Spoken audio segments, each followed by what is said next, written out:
ini saya sampaikan eh, hormatnya kepada Pak Mariono selaku pengelola prodi dan juga Pak Dr. Budi Warsito, Pak Dr. Fuad Muhammad, Mas Agus Hasto yang sudah berada online pagi-pagi. Juga pada Mas Delio ini selamat kita sampaikan terlebih dahulu karena sudah bisa mencapai ini ujian akhir ya ini ya. Siap, benar Pak. SHP apa ujian akhir ini? Ujian akhir Pak. Ujian akhir. Saya sampai lupa karena bertubi-tubi ya. Ini ada terus yang S1, S2. Jadi ya di bio maupun di Magister Ilmu Lingkungan.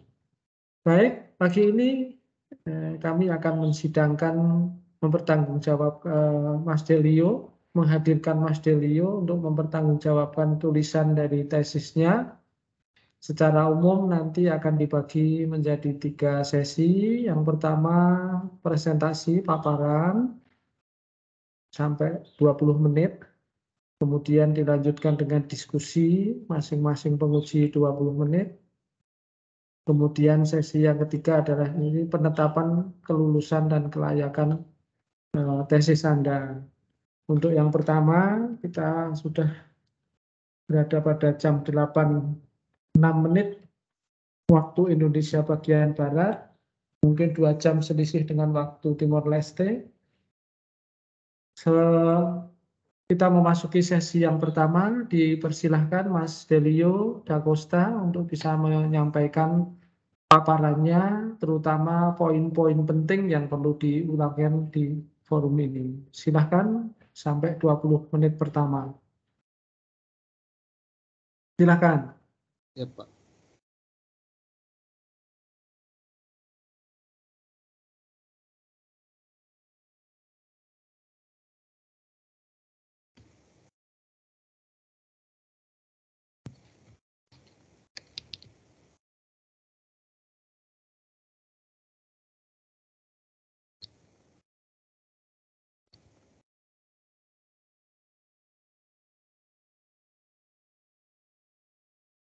Baik, sebelumnya terima kasih dan selamat pagi untuk Dr. Jafron Wasid Hidayat selaku Ketua Sidang, Dr. Mariono selaku penguji kedua, Dr. Budi Warsito selaku pembimbing kedua dan penguji ketiga, Dr. Fuad Muhammad selaku pembimbing pertama dan penguji keempat, dan Bapak Agus Hastomo selaku operator dalam ujian tesis ini. Selamat pagi untuk kita semua. Baik, saya Delio Da Costa. Saya akan mempresentasikan hasil tesis saya pada penelitian saya. Yang pertama, ikan nila merupakan salah satu jenis ikan air tawar yang sangat penting dan populer di kalangan masyarakat di Timor Leste untuk dibudidayakan. Berdasarkan pada data Dinas Perikanan Nasional Timor Leste, ikan yang dikonsumsi pada tahun 2020 hingga tahun 2021 berkisar dari 5,1 sampai 6,10 kilogram per kapita per tahun. Hal ini menunjukkan bahwa tingkat konsumsi ikan per kapita per tahun di Timor Leste masih sangat kecil dibandingkan negara-negara tetangga yang lain. Di mana di Institut Nasional Perikanan dan Budidaya di Timor Leste merupakan Institut Nasional Perikanan dan Budidaya pertama yang didirikan pada tahun 2016 dan beroperasi pada tahun 2018. Sampai saat ini penelitian yang dilakukan di Institut Nasional Perikanan dan Budidaya di Timor Leste belum ada, dan penelitian ini merupakan penelitian pertama yang dilakukan di institusi tersebut. Sejak berdirinya INPA atau Institut Nasional Perikanan dan Budidaya di Timor Leste telah mendistribusikan benih ikan sebanyak 2.444,313 ekor ikan nila kepada 336 kelompok budidaya ikan dan masyarakat di 12 distrik di Timor Leste berdasarkan data data NIFA pada tahun 2021. Salah satu faktor yang mempengaruhi budidaya adalah faktor lingkungan, di mana faktor lingkungan merupakan faktor utama yang perlu diperhatikan agar tidak menyebabkan kerugian pada masyarakat sekitar.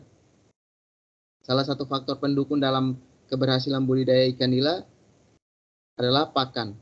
Pakan merupakan faktor pendukung dalam budidaya ikan, yakni salah satu unsur penting untuk mendukung pertumbuhan ikan nila berdasarkan pada Little et al. Pada tahun 2003 dan Eka pada tahun 2020. Dalam usaha budidaya ikan nila di Timor Leste, ketersediaan pakan atau ketersediaan kualitas air merupakan salah satu faktor yang sangat menentukan keberhasilan usaha budidaya. Hal ini didukung oleh penelitian yang dilakukan oleh Mona Lisa dan Mingawati pada tahun 2010 yang mengatakan bahwa ketersediaan kualitas air sebagai suhu, DO, dan pH merupakan salah satu faktor yang sangat berpengaruh terhadap pertumbuhan ikan. Walaupun ikan nila merupakan jenis ikan yang memiliki toleransi tinggi terhadap perubahan lingkungan perairan, namun kualitas air dalam kolam tetap harus dijaga atau dikelola sehingga pertumbuhan ikan tetap optimal. Di Institut Nasional Perikanan dan Budidaya tersendiri, penelitian ini merupakan penelitian pertama yang dilakukan. Oleh sebab itu, sangat penting untuk dilakukan penelitian ini untuk mengetahui pengaruh dari korelasi dari kualitas air terhadap pertumbuhan ikan ini. Mas Delio, PPT-nya tidak berjalan ya, atau hanya tempat saya? Berjalan, Pak. Jalan, Pak Fuad, mohon info, silakan dilanjut. Baik, terima kasih, Pak. Rumusan masalah yaitu untuk melihat berapa besar korelasi suhu air terhadap kinerja pertumbuhan ikan, dan yang kedua berapa korelasi pH terhadap kinerja pertumbuhan ikan, dan yang ketiga berapa besar korelasi oksigen terlarut terhadap kinerja pertumbuhan ikan, dan yang terakhir bagaimana korelasi pertumbuhan ikan yang diamati melalui panjang dan bobot. Tujuan dalam penelitiannya itu untuk mengkaji korelasi parameter suhu terhadap pertumbuhan ikan, dan yang kedua untuk mengkaji korelasi parameter pH terhadap pertumbuhan ikan, yang ketiga untuk mengkaji korelasi parameter oksigen terlarut terhadap pertumbuhan ikan, dan yang terakhir untuk melihat mengetahui kinerja hubungan pola pertumbuhan ikan selama penelitian. Untuk kerangka pikir dalam penelitian itu ya ada dua indikator, yaitu ada pakan dan kualitas air, di mana pakan tersebut menggunakan pellet high profit, dan untuk kualitas air yang diamati itu ada suhu, pH, dan DO, di mana hal tersebut ini akan mempengaruhi dari segi laju pertumbuhan dan kelangsungan hidup, di mana untuk kualitas air akan dilihat dari segi korelasinya suhu terhadap pertumbuhan, pH terhadap pertumbuhan, dan DO terhadap pertumbuhan, di mana hasilnya akan mengeluarkan positif atau negatif. Untuk selanjutnya dilihat dari pola pertumbuhan akan mengikuti arah izometrik atau alometrik.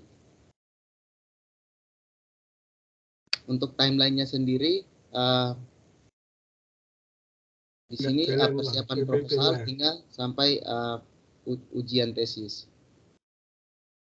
Lokasi penelitian dilakukan sebagai peta berikut, dilakukan di Timor Leste, yaitu di Institut Nasional Perikanan dan Budidaya yang terletak di Maupara, Municipality Likisa.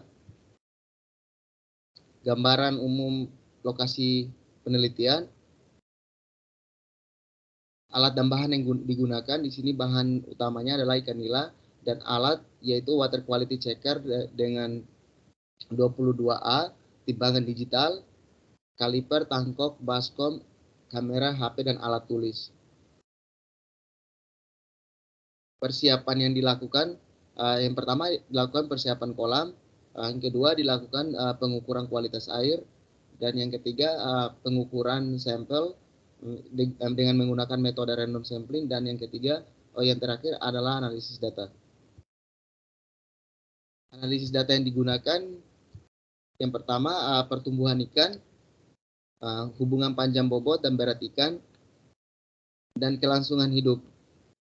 Berikut ini menggunakan rumus yang dirancang oleh Effendi, dan yang untuk melihat pola pertumbuhannya menggunakan uji hipotesis, yaitu t-test, dan analisis kualitas air dan pertumbuhan menggunakan cluster of variable dan Pearson of correlation. Dibantu dengan data analisis Minitab sebagai software pembantu dalam data analisis. Untuk hasilnya, untuk pertumbuhan ikan nila, di sini di tabel tersebut ada panjang mutlak dan kualitas air yang diukur, di mana hasil penelitian ini pada benih ikan nila selama penelitian dilakukan pengukuran kinerja pertumbuhan yang meliputi panjang total, bobot ikan, dan laju pertumbuhan, kelangsungan hidup, dan pertumbuhan panjang total dan panjang rata-rata, di mana pada panjang rata-rata awal pada 2,81 cm per ekor, dan dengan bobot rata-rata awal penelitian sebesar 0,71 gram per ekor. Selama penelitian berlangsung dengan waktu pemeliharaan 8 minggu atau 2 bulan, menunjukkan bahwa pertambahan bobot dan panjang mempunyai korelasi yang erat, yaitu dengan nilai rata-rata pertumbuhan panjang pada akhir penelitian sebesar 8,62 cm per ekor dan bobot mutlak sebesar 12,59 gram per ekor. Untuk korelasi panjang mutlak dan bobot mutlak tersendiri, pada panjang mutlak rata-rata mendapatkan 97,3%, di mana panjang mutlak rata-rata. PPT-nya tidak jalan, Mas. PPT-nya cek dari tadi. Mas Delio ditutup aja kameranya. Nah, ini sudah jalan. Baik, Pak. Untuk panjang mutlak rata-rata berada pada 97,3%, di mana 2,7% panjang mutlak ikan dipengaruhi oleh faktor lain seperti interval pemberian pakan dan faktor-faktor seperti cuaca atau musim hujan selama penelitian berjalan. Untuk bobot mutlak sebanyak untuk rata-ratanya sebesar 98,7%, di mana hal ini menunjukkan bahwa ikan mempunyai korelasi atau hubungan yang erat, dan dengan sisa korelasi yaitu 1,7%, panjang mutlak ikan bobot mutlak ikan dipengaruhi oleh faktor lain seperti interval pemberian pakan dan faktor-faktor lain. Secara keseluruhan, korelasi yang didapatkan yaitu korelasi panjang mutlak dan bobot mutlak sebesar 98%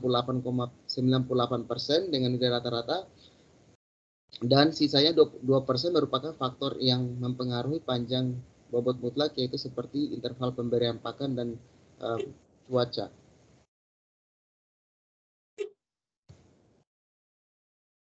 Selanjutnya survival rate dan laju pertumbuhan, di mana pada survival rate di sini berkisar dari 21 sampai 22%, di mana angka tersebut lebih besar daripada laju pertumbuhan, di mana laju pertumbuhan berkisar hingga 79 hingga 90%. Namun di laju survival rate yang tertinggi di tang ketiga, yaitu dengan 22% dan 90%. Untuk faktor yang mempengaruhi selama penelitian, di sini ada faktor suhu, faktor eksternal, pakan. Pakan yang digunakan adalah pakan high profit dengan PU1, PU2.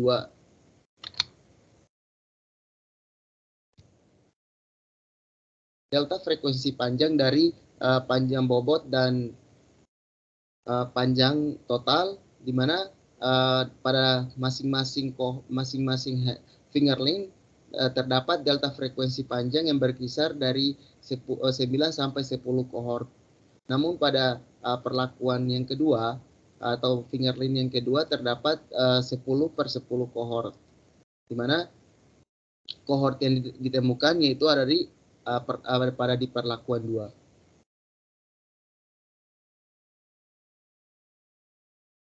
pola pertumbuhan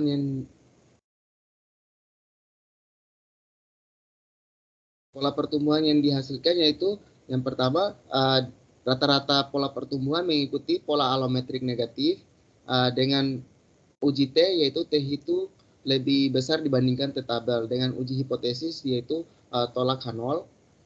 Rata-rata pada pola pertama hingga sampai di tang ketiga, pola pertumbuhan mengikuti pola alometrik negatif, di mana pertambahan panjang lebih cepat dibandingkan dengan pertambahan beratnya. Untuk di tang ketiga, regresi yang didapatkan yaitu sama dengan W sama dengan 0,1293 L 2,0565, di mana jika panjang ikan bertambah 2 cm, maka bobot ikan baru bertambah 0,13 gram per ekor.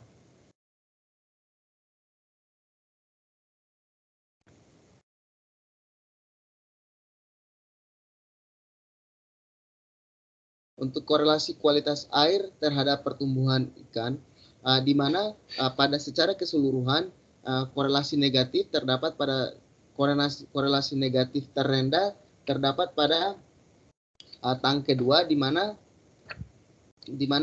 bobot ikan nilai yang menghasilkan nilai korelasi negatif sebesar negatif 0,048 atau 0,04%, dengan kisaran nilai suhu selama penelitian berkisar antara 26,69 hingga 29 derajat Celcius. Berdasarkan pada data Standar Nasional Indonesia SNI nomor 7550, persyaratan kualitas air untuk budidaya ikan berada pada kisaran 25 hingga 35 derajat Celcius dan merujuk pada Badan Standarisasi Nasional Indonesia pada tahun 2000, suhu optimal kualitas air untuk pendederan benih ikan sebesar berkisar antara 27 hingga 31 derajat Celcius, di mana berdasarkan pada kondisi aktual selama penelitian, kondisi kualitas air pH tergolong normal, tergolong optimum, sehingga pengaruh yang dihasilkan oleh faktor kualitas air suhu hanya terdapat negatif 0,04%. Untuk suhu pada penelitian ini yang berkisar dari tang pertama hingga ketiga, dari 27 hingga 29 derajat Celcius, yang didasarkan pada Badan Standarisasi Nasional pada tahun 2000, suhu optimal pendederan yaitu berkisar dari 27 sampai 31%. Namun suhu merupakan faktor yang mempengaruhi laju metabolisme dan kelarutan gas dalam air, menurut John Velvet et al. Pada tahun 1991. Untuk derajat keasaman pada penelitian ini yang berkorelasi positif dengan DO yang berkorelasi positif rata-rata di tang 1 hingga tang 2. Namun korelasi negatif juga terdapat pada nilai suhu di tang ketiga dengan negatif 0,335 atau 33,5%. Secara keseluruhan korelasi yang dihasilkan yaitu adalah korelasi positif dengan korelasi positif yang menunjukkan bahwa hubungan setiap parameter memiliki hubungan yang erat terhadap panjang total dan bobot total.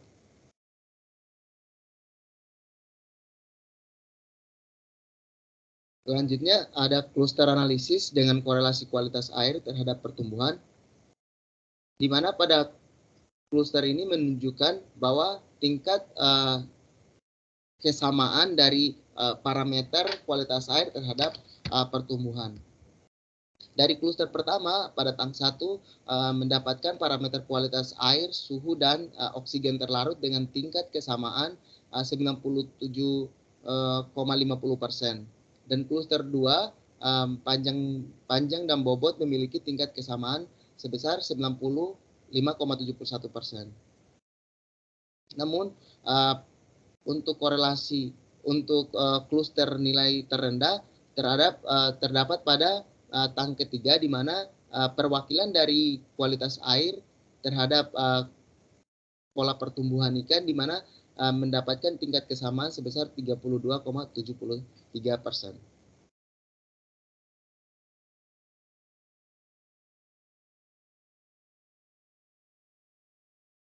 Selanjutnya yaitu conclusion dari penelitian ini, yaitu yang pertama suhu, di mana parameter suhu mempunyai hubungan yang erat terhadap pertumbuhan panjang, namun memiliki hubungan yang kurang kuat terhadap pertumbuhan bobot tubuh ikan, di mana pada hasil korelasi ini terdapat nilai negatif, sehingga terdapat nilai negatif, korelasi negatif terhadap panjang bobot, sehingga mempunyai hubungan yang kurang erat. Untuk pH, dari parameter pH mempunyai hubungan yang kuat terhadap pertumbuhan panjang total, serta memiliki hubungan yang erat terhadap pertumbuhan bobot ikan. Oksigen terlarut, pada parameter oksigen terlarut mempunyai hubungan yang erat terhadap pertumbuhan panjang dan berat ikan.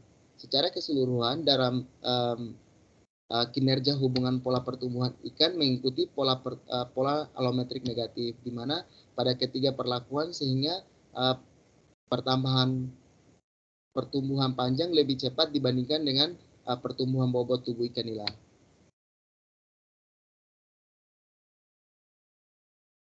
Untuk saran yang dihasilkan dari penelitian ini berdasarkan pada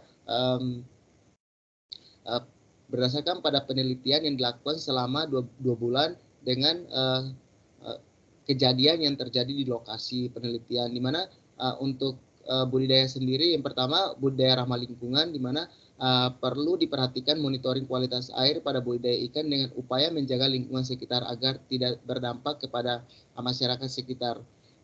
Saran ini diambil berdasarkan pada pembuangan akhir dari sisa-sisa air, di mana ditampung dalam suatu tang, namun untuk pengolahannya sendiri kurang berjalan, di mana kolam tersebut dalam pembuangan tidak dibersihkan, sehingga baunya sedikit mengganggu kepada masyarakat yang berada di sekitar lokasi. Untuk penelitian selanjutnya, perlu penelitian lebih lanjut mengenai korelasi kualitas air terhadap pertumbuhan ikan nila pada saat ikan petelur menetas sampai pendederan. Sangat disarankan untuk instansi tersebut untuk melakukan penelitian lagi untuk mengkaji mengenai faktor-faktor lingkungan yang mempengaruhi penghambatan dari pendederan ikan tersebut. Karena berdasarkan data distribusi semakin dari tahun 2018 hingga sampai sekarang untuk distribusinya sedikit menurun. Hal ini perlu diketahui mengapa menurunnya distribusi tersebut. Untuk monitoring sangat diperlukan untuk melakukan monitoring kualitas air setiap hari pada kolam pembenihan dan yang meliputi dengan kolam induk serta kolam pendederan.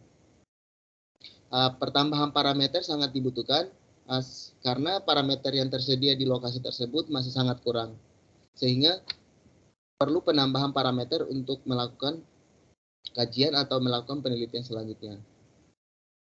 Untuk penanganan, pembersihan kolam ikan induk dapat dilakukan 2 kali sebulan agar induk tetap menghasilkan telur ikan yang berkualitas, serta pembersihan tang atau hatchery pendederan dapat dibersihkan 2 kali dalam seminggu.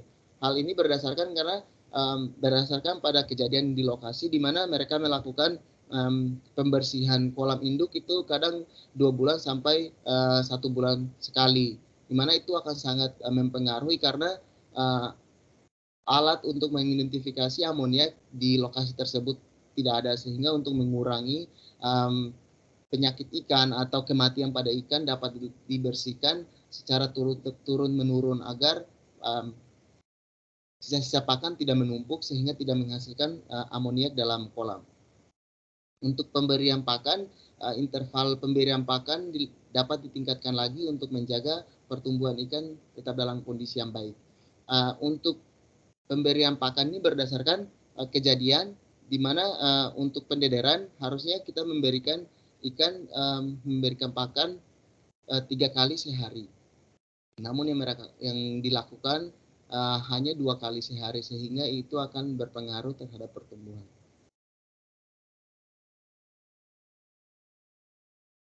Selanjutnya, dokumentasi selama penelitian. Sekian dari saya, terima kasih atas perhatiannya.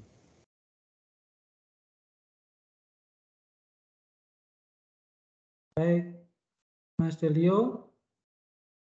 Demikian tadi paparan dari Mas Delio. Waktunya 25 menit. Kurang ya, 23 menit, lebih sedikit. Saya kira sudah disampaikan poin-poin penting yang mungkin tadi sudah diikuti bersama.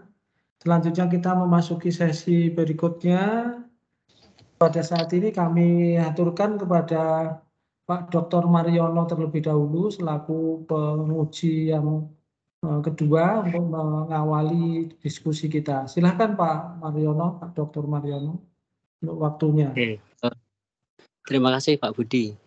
Ini saya lagi di luar sedikit, boleh nggak kalau saya di belakang? Baik. Silakan Pak Mariono nanti untuk bisa mengabari kesempatan waktunya. Terima kasih. Selanjutnya saya akan menanyakan melakukan diskusi terlebih dahulu selaku penguji.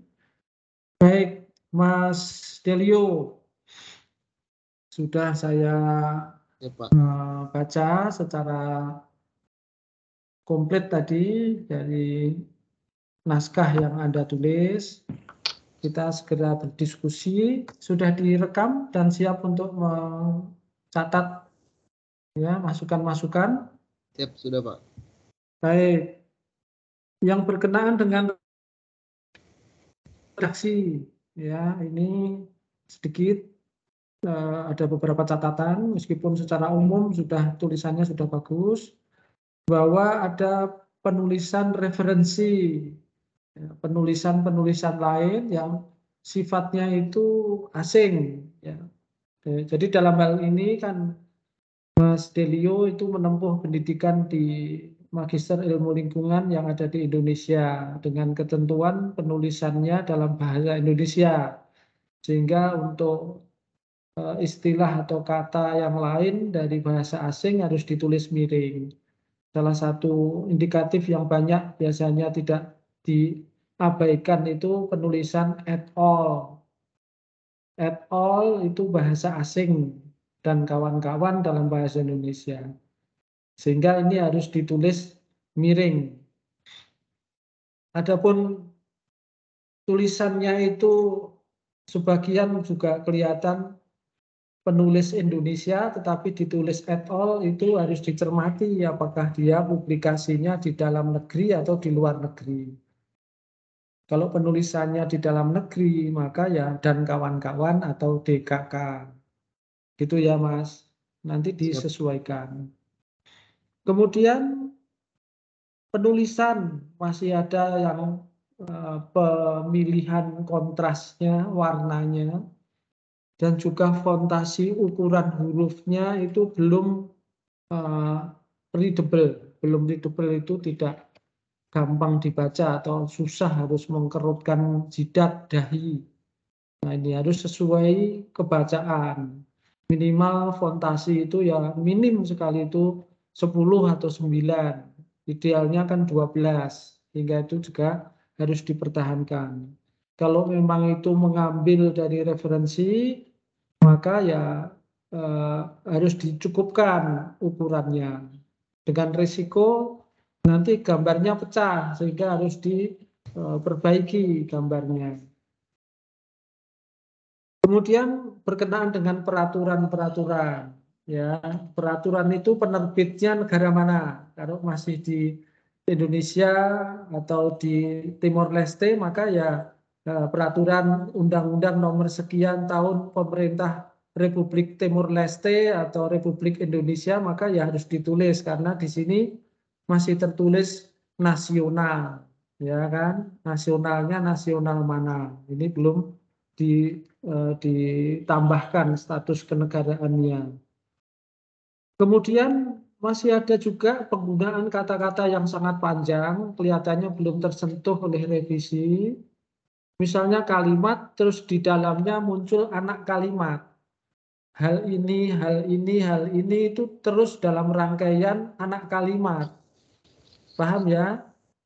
Nah itu kalau sudah hal ini dan sebagainya itu dibuat kalimat baru, kalimatnya berhenti. Titik, hal ini itu sudah menjadi awal kalimat yang baru. Sudah saya warnai nanti satu kalimat panjang, itu misalnya di halaman 39, itu nanti dipotong menjadi beberapa kalimat. Jadi ya indikasinya gampang, kalau sudah ada kata hal ini itu berarti sudah kalimat baru, sudah cukup untuk satu anak kalimat itu menjadi kalimat baru. Siapa? Baik, nanti untuk dicermati lagi. Kemudian secara umum ini mempelajari pertumbuhan biota, yaitu ikan. Bisa membedakan antara pertumbuhan dan perkembangbiakan, Mas? Apa bedanya?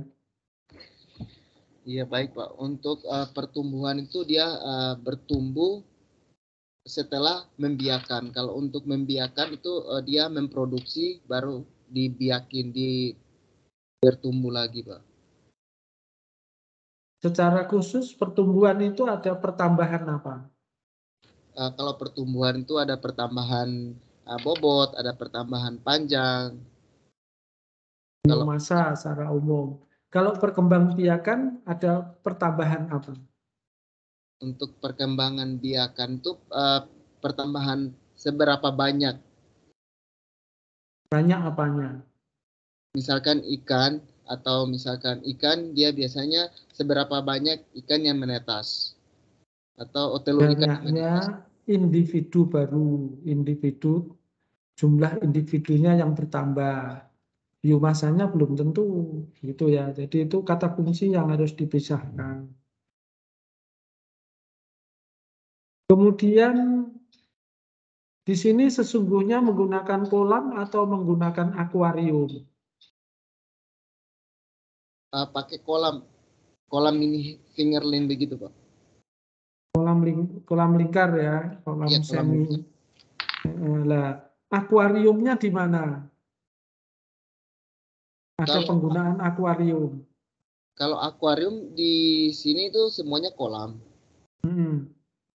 Kalau Jadi akuarium kata-kata akuarium muncul di sini 1x1. Itu akuarium di laboratorium Aquatica atau akuarium orang lain yang kebetulan tertulis. Ini harus dicermati karena kalau nanti menggunakan akuarium, padahal Anda tidak menggunakan akuarium, kita khawatir Anda mengutip dari kerja dari karya orang lain. iya Pak. Makanya akan lebih bagus kalau itu dibuat skematik, gambar skematik tata letak dari perangkat ujinya. Ya, semuanya dalam bentuk kolam, diameter atau volume yang menjadi acuan. Ya, akuarium pun di sini akuarium 1x1. Ya, akuarium itu kan unit itu kan dalam satuan volume, bukan dalam satuan persegi. Ya, kalau persegi itu petak tanah, ya. Di sini digunakan heater. Heater itu kan pemanas. Heater itu sebagai instrumen perlakuan atau hanya pengkondisian awal? Hanya pengkondisian awal Pak. Pengkondisian awal. Tetapi selama proses, apakah tidak ada pembeda suhu di antara mereka? Iya Pak, tidak ada pembedanya, cuman untuk tetap monitoring Pak. Ya, artinya secara teknis ini sebenarnya Anda menggunakan 3 kolam. 3 kolam akan diuji untuk pengaruh. Nah, kalau pengaruh itu kan otomatis ada pengaruh faktor pakan, pengaruh faktor lingkungan. Kalau sudah pengaruh, itu setiap kolam harusnya berbeda-beda. Misalnya pengaruh suhu, Anda menggunakan heater, kemudian ada yang dalam kondisi stabil, suhu rendah, suhu normal, suhu tinggi. Nah, di situ kita bisa mengkaji perbedaan dalam hal pertumbuhannya dari suhu yang berbeda-beda. Itu harusnya ya. Jadi bukan kita mengkaji pengaruh suhu, tetapi sebenarnya tidak ada pembeda suhu antar kolam. Ini harus ke sana, jadi harus cermat. Termasuk juga dengan perubahan panjang, perubahan itu di versus atau dikaitkan dengan pembeda lingkungan, suhu, pH, DO, dan sebagainya. Sama halnya di sini, DO. DO itu kan diperlakukan sama atau beda? Ya Pak, untuk perlakuannya sama Pak. Sama, tetapi hasilnya beda atau sama? Hasilnya beda-beda Pak. Untuk hasil beda tapi tidak jauh berbeda Pak. Beda tapi tidak Jauh berbeda. tidak nyata begitu.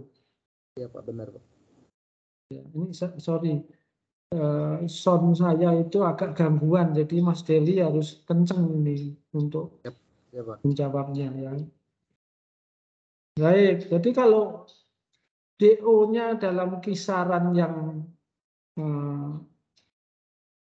masih layak, yaitu sebenarnya kajian mengenai DO, pengaruh DO terhadap pertumbuhan harusnya tidak bisa menjadi perlakuan karena DO-nya sama.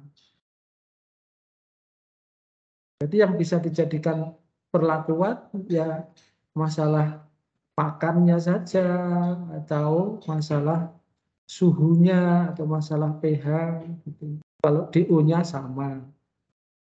Tetapi kalau DO-nya beda-beda, yang satu diberi aliran, yang satu alirannya kencang separuh, yang satu tidak mengalir, nah nanti dalam hal DO akan berbeda-beda. Sehingga itu bisa menjadi indikasi pengaruh DO. Kan dalam praktek kan ada itu. Ada yang punya listrik, punya biaya cukup untuk mengaliri dengan sirkulasi atau dengan blower.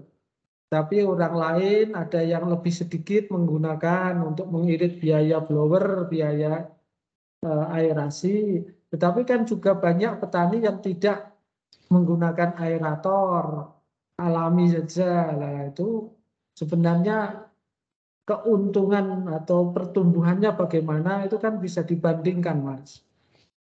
Oh, dengan sedikit energi, dengan sedikit blower, dengan sedikit aerator, ternyata makannya lebih lahap, tetapi biaya energinya menjadi sedikit. Ya, ini harus dikaji secara terpisah-terpisah semuanya, nggak bisa dicampur.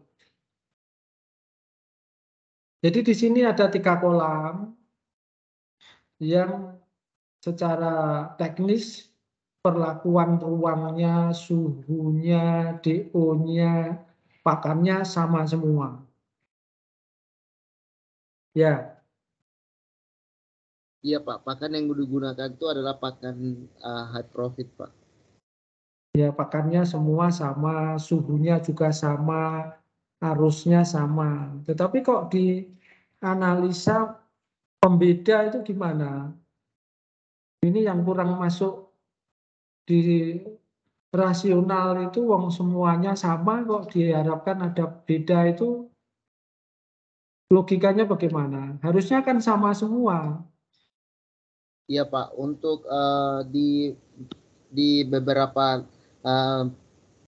perlakuan yang misalkan di tank ketiga yang mempunyai hasil survival rate di 22 itu karena penanganan setiap tank itu memang perlakuannya sama, tapi kadang penanganannya handlingnya itu kadang berbeda, Pak. Jadi ada yang memang kita melakukan pembersihan di setiap hari atau di 3 hari sekali, namun kadang kita punya handling terhadap setiap kolam itu berbeda, sehingga pada saat selesai handling itu kadang ikan itu mengalami dehidrasi atau mengalami kematian di situ, Pak. Sehingga setiap kolam itu menghasilkan hasil yang berbeda-beda, Pak. Nah, kalau begitu ya berarti pengaruh handling terhadap survival rate, terhadap pertumbuhan, terhadap panjang, bobot gitu ya. Harusnya handling pengaruhnya. Lah handlingnya itu apa saja? Sipon.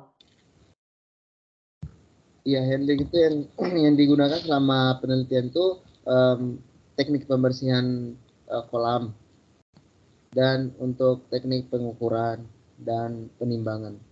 Jadi kan keadaan ikan itu dia di dalam tempatnya, dia masih di dalam lingkungan yang sama. Namun ketika kita melakukan pembersihan itu kita sementara memindahkan ikan itu kepada wadah yang lain untuk melakukan pembersihan. Namun pembersihan itu harus segera dilakukan. Kalau kita membiarkan dia lama di luar tanpa di air yang sedikit, dia itu akan berbeda, dan pada saat kita memindahkan lagi dia harus menyesuaikan diri terhadap air yang baru lagi, Pak. Ya, itu betul kalau seperti itu. Jadi itu pengaruh handling terhadap bobot pertumbuhan, terhadap kualitas air itu betul. Artinya ada yang handlingnya itu pembersihannya misalnya dalam satu minggu itu 2 kali, ada yang sekali, ada yang tidak sama sekali, itu handling dalam hal sipon.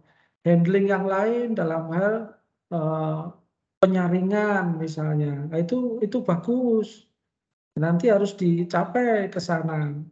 Tapi sementara ini logika pengertiannya ya itu belum sesuai antara yang didesainkan di dalam desain penelitian maupun yang di luar dihasilkan dari temuan ini. Karena perlakuannya itu sama semua di sini. Suhu ya sama, sirkulasi sama, pakan sama, kemudian kecepatan tumbuh juga sama dan sebagainya. Jadi ini nanti kalau ada kepercayaan atau kesempatan untuk riset lagi ya yang dibedakan itu harus jelas faktor X-nya yang mana, Y-nya yang mana. X itu yang fix atau terikat, dimainkan atau diperlakukan, kemudian Y-nya faktor yang bebas yang mengikuti perubahan suhu, perubahan pemberian pakan, perubahan handling dan sebagainya. Itu jadi harus jelas ya nanti ya ke depan. Tapi hari ini kita ya dimaklumkan lah karena memang ada syarat prasyarat yang harus dipenuhi dulu. Kemudian rata-rata pertumbuhan panjang dan bobot dalam periode pemeliharaanmu itu berapa? Bagaimana, Pak? Rata-rata pertumbuhan panjang dan bobot dalam periode harian atau bulanan itu sudah angkanya berapa? Iya, untuk angkanya untuk dari awal sebelum penelitian itu untuk pengukuran rata-ratanya itu dari untuk panjangnya itu 2,81 cm per ekor rata-ratanya. Untuk bobotnya itu rata-rata 0,71 gram per ekor. Dan untuk pada akhir dari penelitiannya untuk gramnya bobotnya itu rata-rata 12,59 gram per ekor. Dan untuk panjang totalnya itu 8,62 cm per ekor. Pertambahan hariannya atau mingguannya berapa jadinya? Kalau pertambahan mingguan itu rata-rata 2 cm, Pak, untuk panjang. 2 cm. Ya benar, Pak. 2 cm itu sudah normal, lambat atau cepat? Kalau 2 cm itu dalam normal, Pak. Menurut siapa itu? Kalau untuk penelitian yang dilakukan sama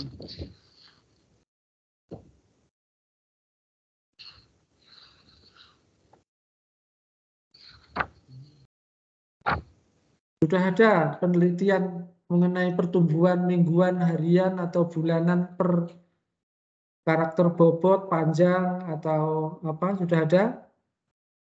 ya ada, Pak, untuk penelitian hariannya. Lebih bagus atau sama saja atau lebih jelek? Karena penelitian yang dilakukan sebelumnya itu harian dan ini mingguan, Pak. Karena Ya dibagi 7 toh, selesai. Ya, nanti ketemu dibagi 7 angkanya lebih bagusan mana.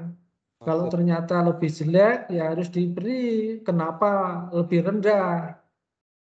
Ya ini ibarat ini belum dihitung dibagi 7.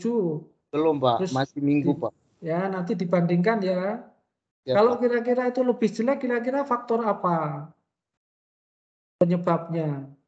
Kalau jika memang nanti lebih jelek itu memang faktor yang mempengaruhi itu faktor kualitas air sama ini pemberian pakan, Pak, interval pemberian pakan. Ya iya, dalam hal ini apa yang kelihatan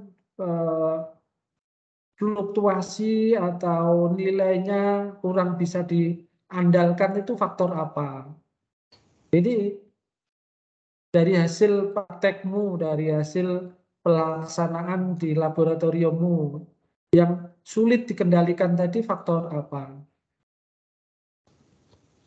Untuk faktor suhu, Pak, karena di suhu itu kita tidak bisa untuk dikendalikan, dia hanya tergantung pada cuaca. Kalau untuk DO masih kita bisa untuk melakukan. Kemungkinan suhu. Ya benar, Pak. Tetapi kalau kira-kira nanti ternyata pertumbuhan hariannya lebih bagus dari referensi dari tempat yang lain, maka kira-kira faktor apa? Apakah juga suhu lagi-lagi? Kalau misalkan nanti hasilnya lebih baik karena di sini kita melihat untuk korelasi dari kualitas airnya itu menunjukkan korelasi yang positif, di mana untuk kualitas airnya mereka saling mempengaruhi atau mempunyai hubungan yang erat di antara satu sama lain, Pak. Ya, jadi saya menggambarkan apapun yang menjadi faktor nanti pada saat lebih baik atau lebih buruk ya harus dikritisi, harus diberikan justifikasi. Jadi benar-benar bahwa di laboratorium Akuika itu bisa memodifikasi, bisa melaksanakan budidaya atau uji pertumbuhan meskipun ada kendala-kendala. Kalau buruk, tetapi juga upayanya juga kalau memang hasilnya bagus ya upayanya ya harus dihargai.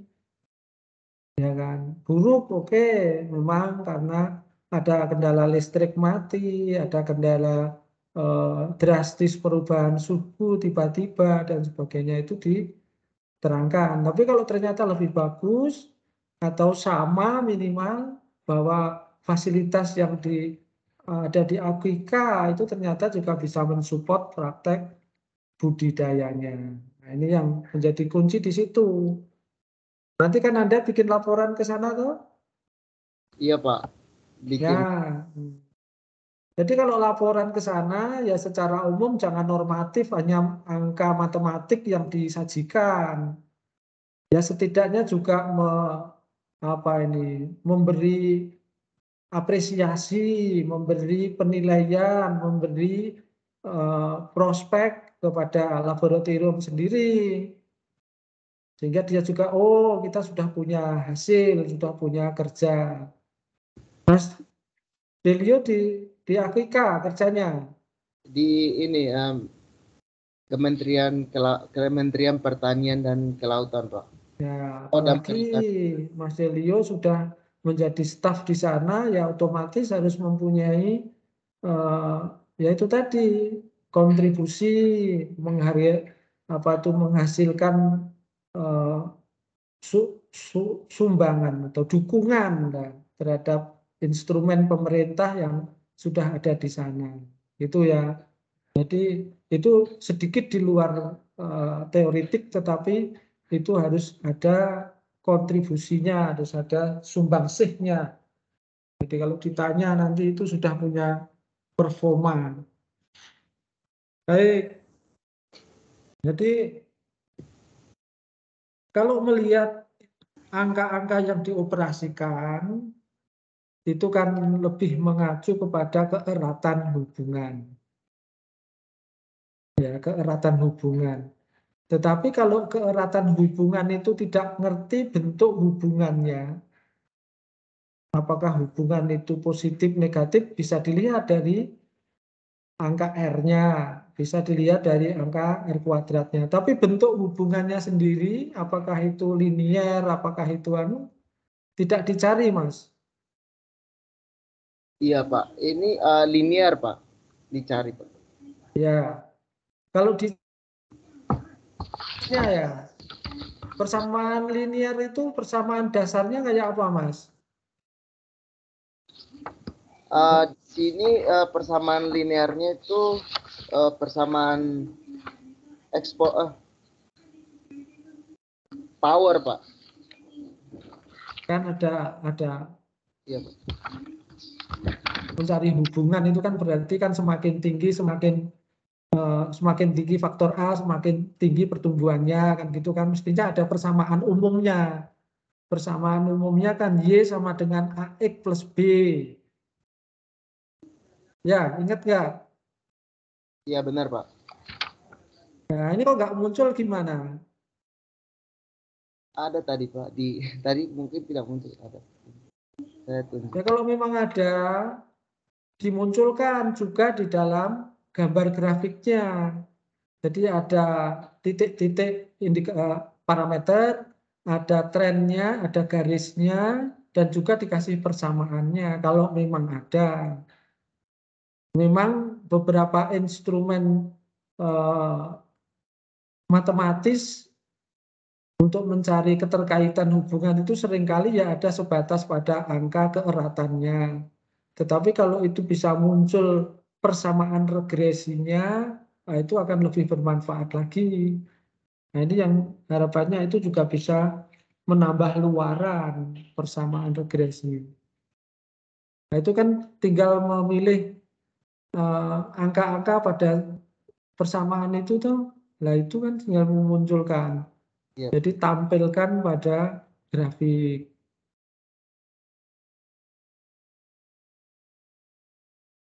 Ya, Pak. Ya.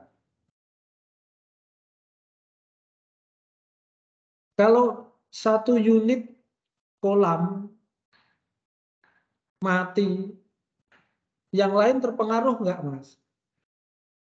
Kalau karena kolamnya berbeda, jadi tidak berpengaruh, Pak. Jadi kalau misalkan di kolam 1 mati, di kolam 2 tidak mati, Pak. Tapi kalau listriknya mati dari PLN, mati semua otomatis. Ya itu, Pak, karena seperti kejadian di selama penelitian itu ada lampu mati selama 6 jam.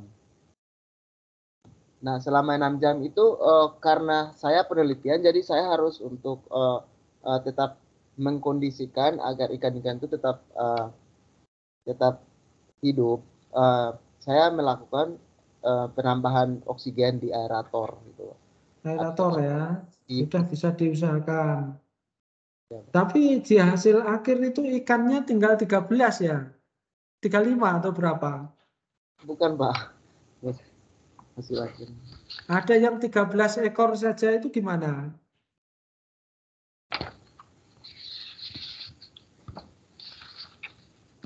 halaman 31. Ikannya tinggal 13. Nah 13 itu kan sudah itu yang galinya itu, yang dukdeng, yang sangat, nah itu tinggal gali semua itu.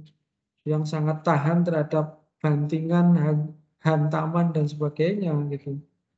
Nah ini Ikannya secara ya. Ikannya yang secara keseluruhan itu 150. Betul. Dan untuk mati itu dia tidak lebih dari 30 ekor, Pak. Tidak lebih dari 30 ekor. Iya, Di Pak. halaman 31 tertentu ada yang hanya 13 ekor, itu apa maksudnya?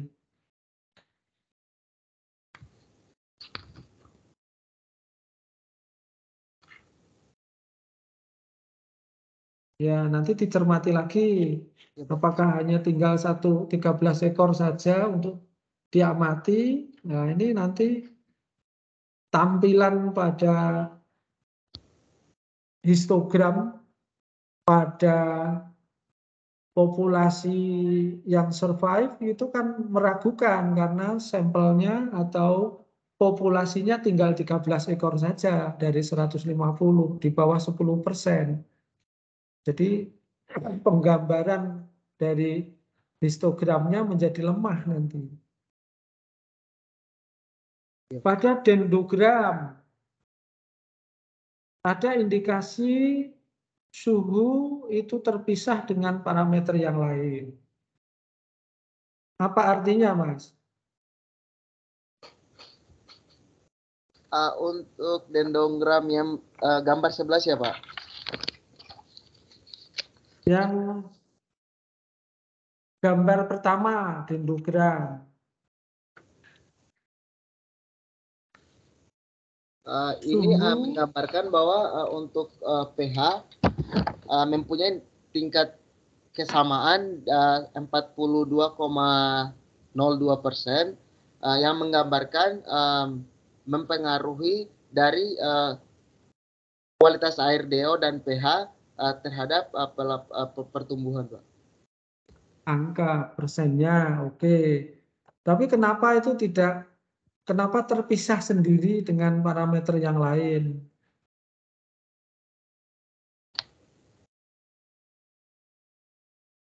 Tampilan dendrogram sendiri itu maksudnya apa? Untuk menggambarkan tingkat kesamaannya, Pak. Tingkat kesamaan, kesetaraan. Ya, betul. Jadi dalam hal ini bahwa suhu itu paling susah atau paling tidak mau disetarakan atau tidak disederajatkan begitu.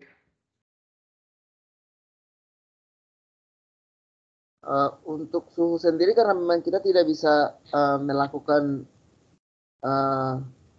kalau di ruangan terbuka kita tidak bisa melakukan semacam handle terhadap suhu jika suhunya terlalu berlebihan.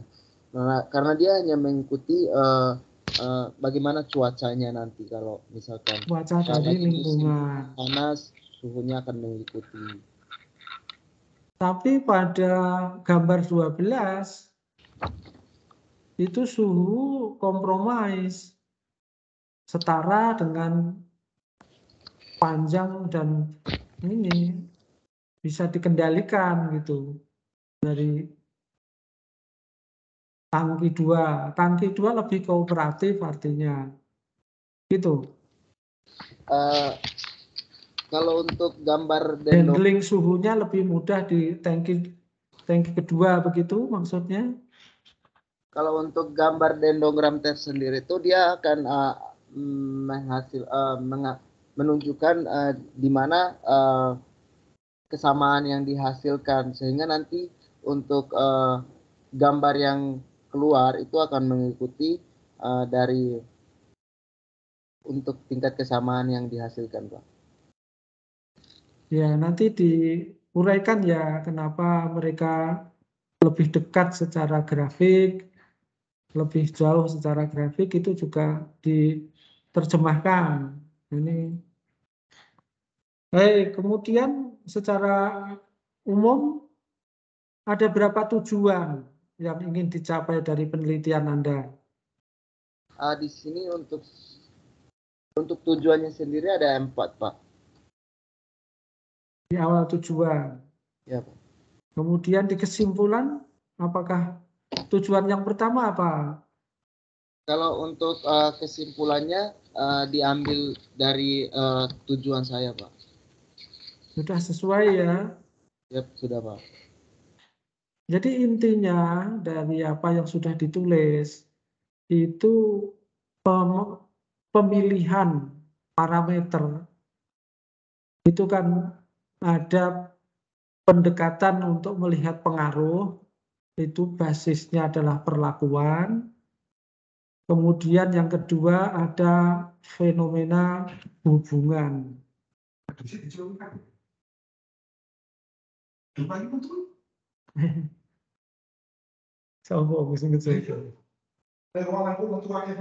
Berarti yes, kan.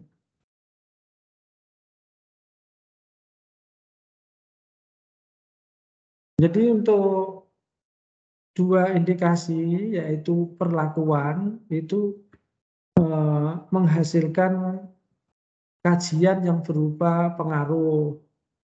Yang kedua itu keterkaitan menghasilkan kajian yang berkenaan dengan keeratan atau hubungan.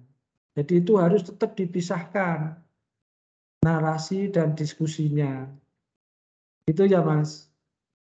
Siap, Pak. Baik. Saya kira demikian dari saya. Untuk sementara nanti sambil berjalan kita bisa saling menambahkan atau memperkaya dari diskusi dengan bapak-bapak penguji yang lain. Selanjutnya kami persilahkan untuk penguji berikutnya yaitu Pak Dr. Budi Warsito. Waktu dan tempat dipersilahkan. Terima kasih, Pak Jafar. Pak Agus. Pak Sudah Fuad, siap, Pak. nyuwun. Pak Oh Jafron. sudah. Monggo Pak Mariano, silakan.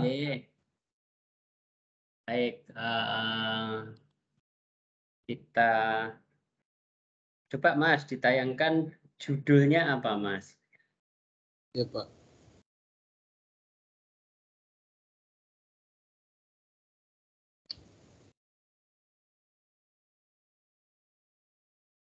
Silakan PPT-nya ditampilkan.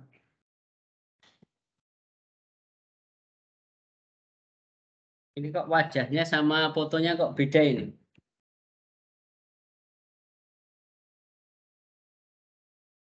Ya, analisis pengaruh kualitas air terhadap pertumbuhan ikan nila nirwana. Ya, baik. Berikutnya, oh ini pembimbingnya siapa ini? Pak Fuad dan Pak Budi ya.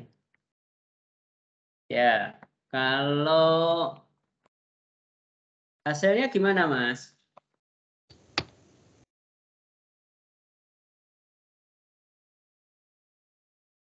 Iya, Pak. Untuk hasilnya, untuk korelasinya dari kualitas air dan terhadap pertumbuhan itu memiliki korelasi nilai positif, Pak. Ya pasti. Kualitas air ya pasti mempengaruhi nilai itu ya. Nah, pasti itu ya. Ya, tapi maksud saya bagaimana? Detailnya bagaimana yang kamu dapatkan? Ya, untuk secara detailnya, karena ini merupakan penelitian yang pertama di institut tersebut, untuk akhir dari penelitiannya yang dapat saya sarankan ini, Pak.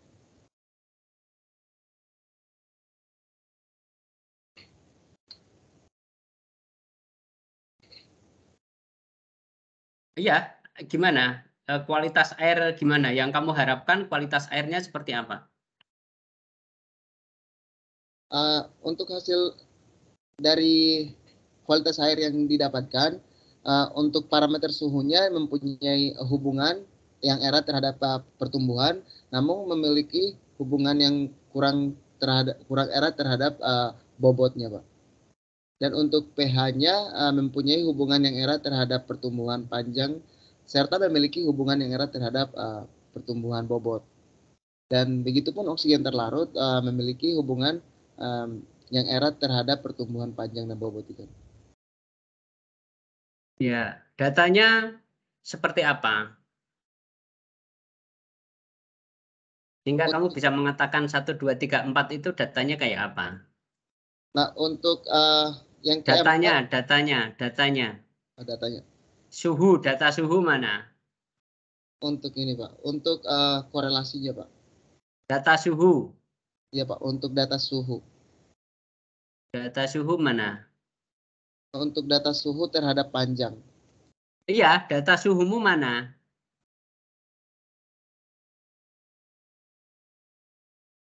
Ini Pak.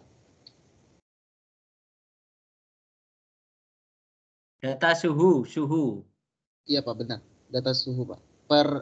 Di sini per tang Pak. Ya. 27,9 derajat. Maksimum 29. Kemudian tangki 2, 26. Lah kok bodoh suhunya? Iya, ada tangki 1 dan 2 Pak. Lah iya, lah kok suhunya sama? Untuk maksimalnya Pak. Lah iya, kan 29 semua itu. Sama toh. Iya, karena ini kan mengambilnya di setiap hari kan 3 kali ya Pak. Jadi di rata-rata. Ya. Ya tapi kan sama. Bagaimana kamu bisa mengatakan suhu berpengaruh terhadap tadi? Lawang itu cuma segitu kok. Kamu berapa lama penelitiannya ini? 8 minggu, kurang lebih 2 bulan Pak. 2 bulan ya? Oke, kamu panjang ikan mula-mula berapa? Kalau untuk panjang ikan di awal. Coba di suhu. Ya Pak, ini suhu Pak.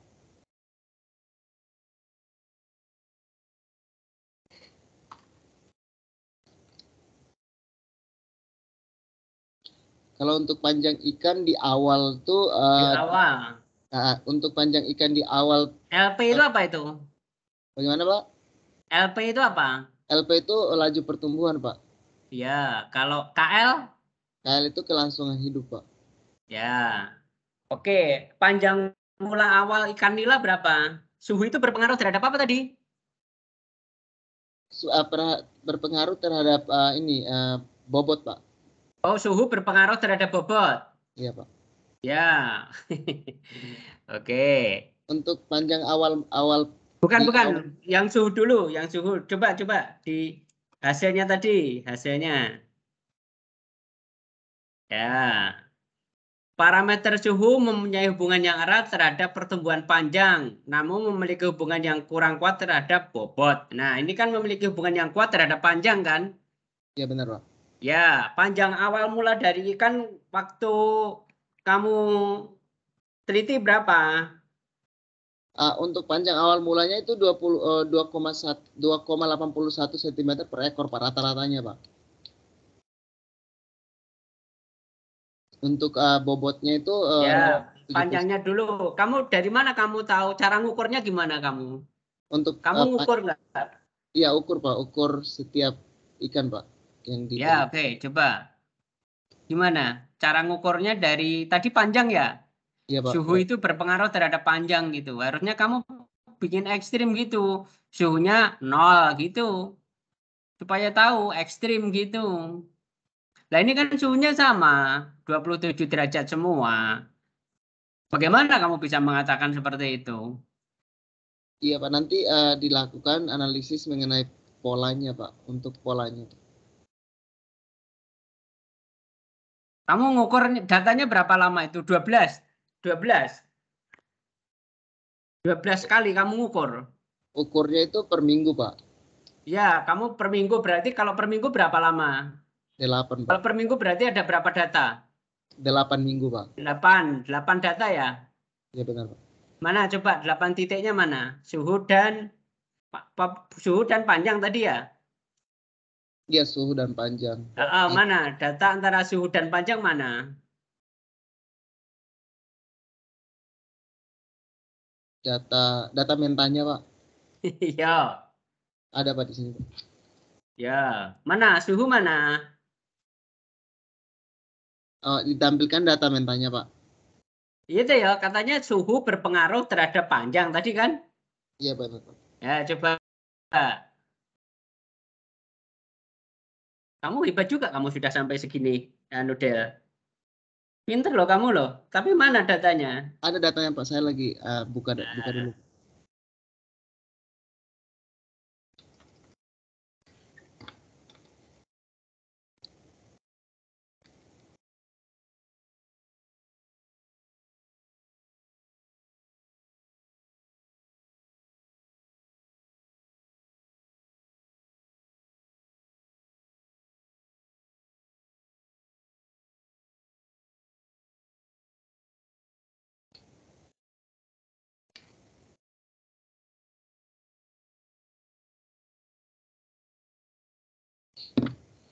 Maaf Pak, bentar ya, lagi loading Pak.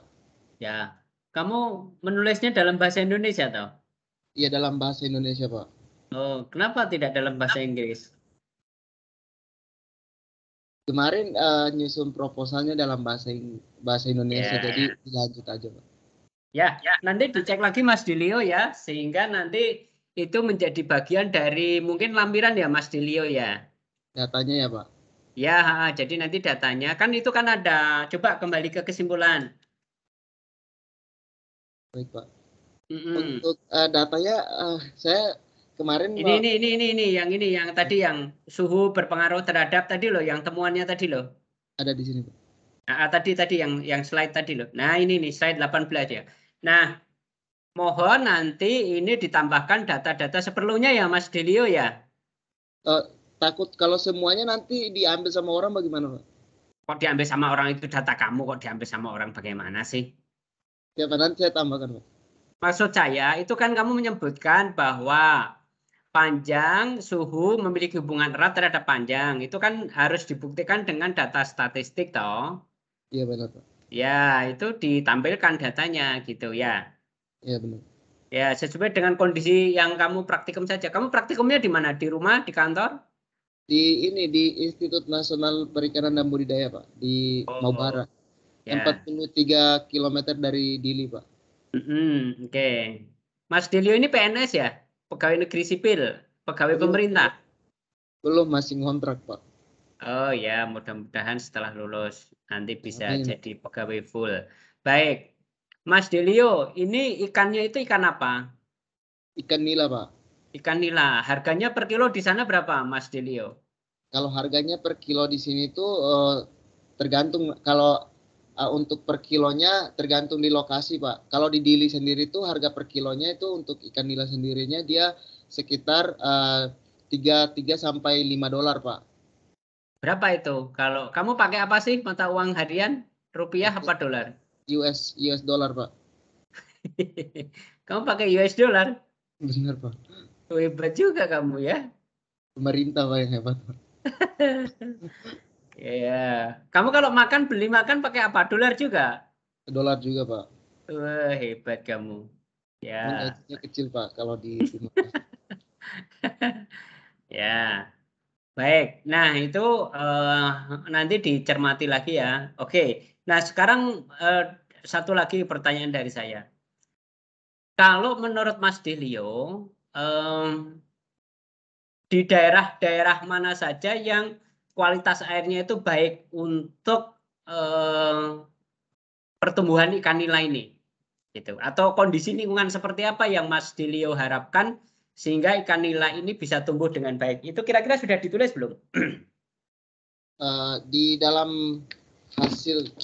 dalam ini pembahasan belum saya tulis Pak, tapi untuk secara umumnya itu nila kan bisa hidup di mana saja, namun kalau untuk budidaya tersendiri jika itu di dalam di tengah-tengah masyarakat diharapkan untuk tetap menjaga agar karena bau pakannya itu sama amonia yang dihasilkan itu baunya akan sangat busuk, takutnya itu akan menghambat kesehatan masyarakat gitu Pak.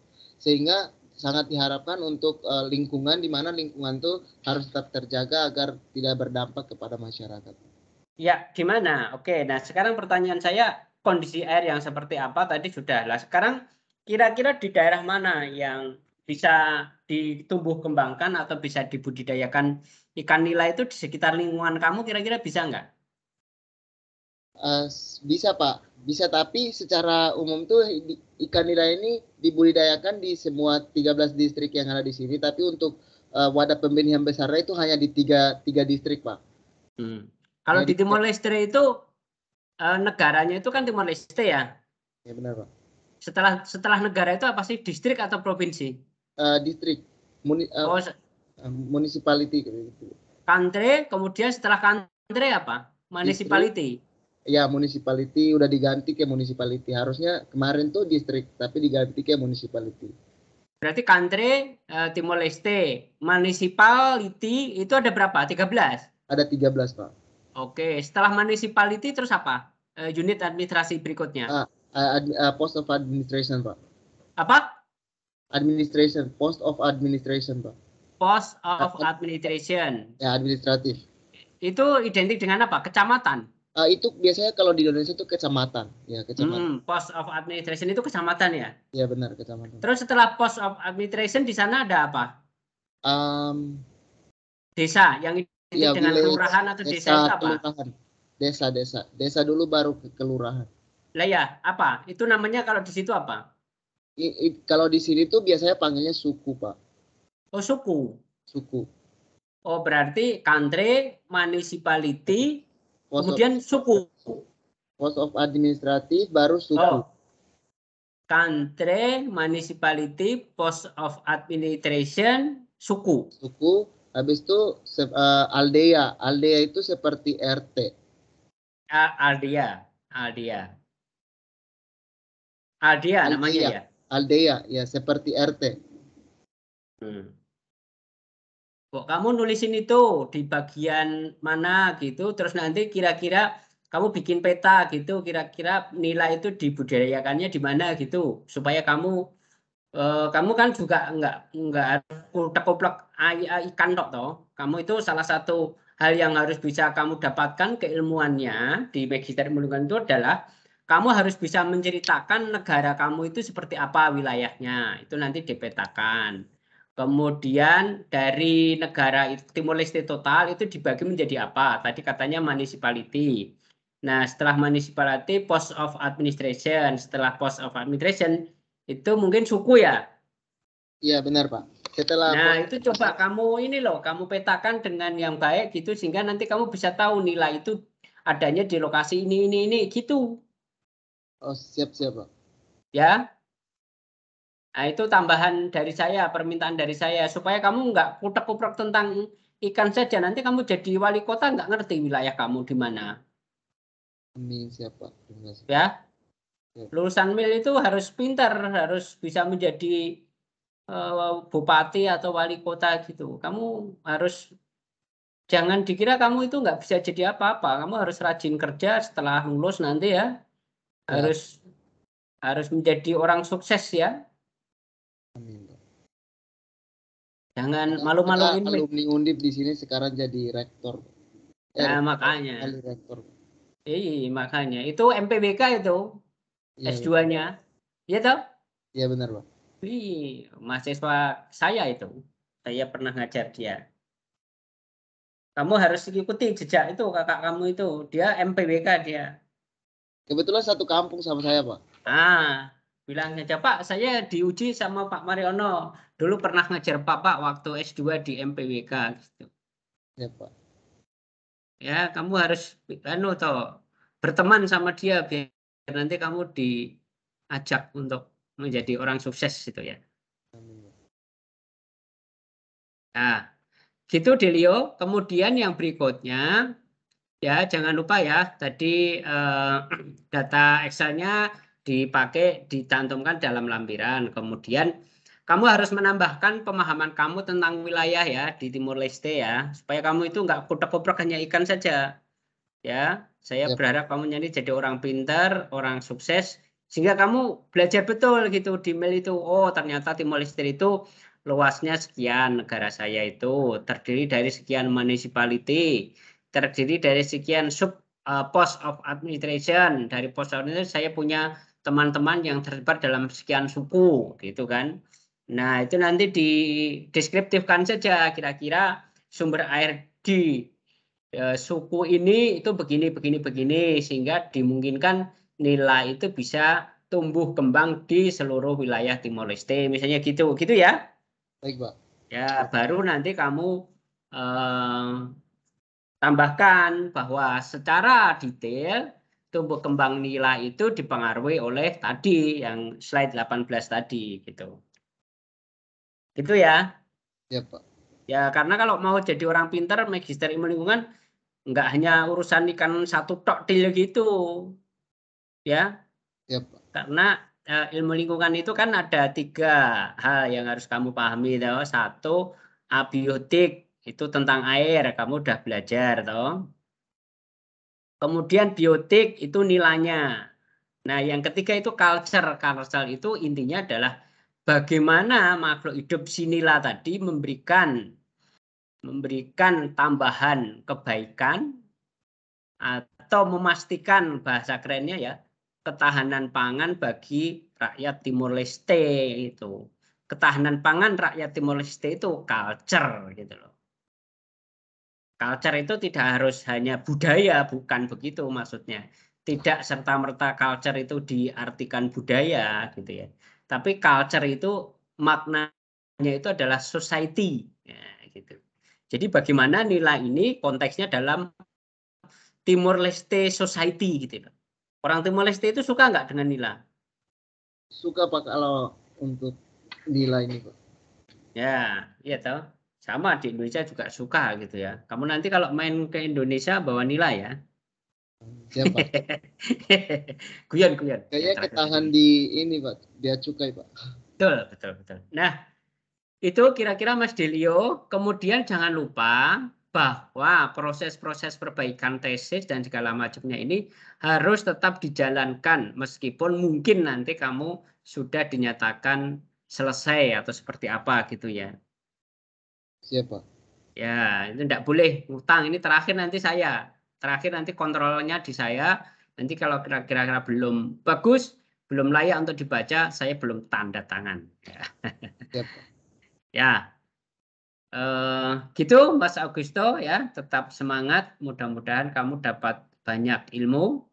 Kalau ada hal-hal yang harus kamu diskusikan, kamu tanyakan, kamu nanti bisa diskusi dengan saya, dengan Pak Budi, dengan Pak Jafron, Pak Fuad, dan seterusnya. Gitu ya.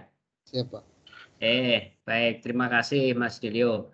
Terima Sampun kasih. Pak Jafron, waktu dan tempat kami kembalikan. Terima Terima kasih, Pak. kasih Pak Mariono. Sudah banyak yang diuraikan, baik itu secara substansi risetnya dengan data-data dan angka-angkanya, tetapi juga dalam hal aspek pengembangan diri, institusi dan diri. Selanjutnya kita masuki ke penguji yang ketiga, yaitu Pak Budi Warsito. Pak Dr. Budi Warsito, dipersilahkan waktunya. Nggih, matur nuwun Pak Jafron. Maaf ini saya double juga ini uji S1. Nggih, Mas Delio yang pertama selamat dulu ya, ini sudah mencapai tahapan ini ya. Kemudian tadi sudah banyak sekali masukan dari Pak Jafron dan Pak Mar. Saya sebenarnya hanya mau komentari sedikit dan ternyata sama dengan yang disampaikan Pak Mar tadi ya, yang terakhir tadi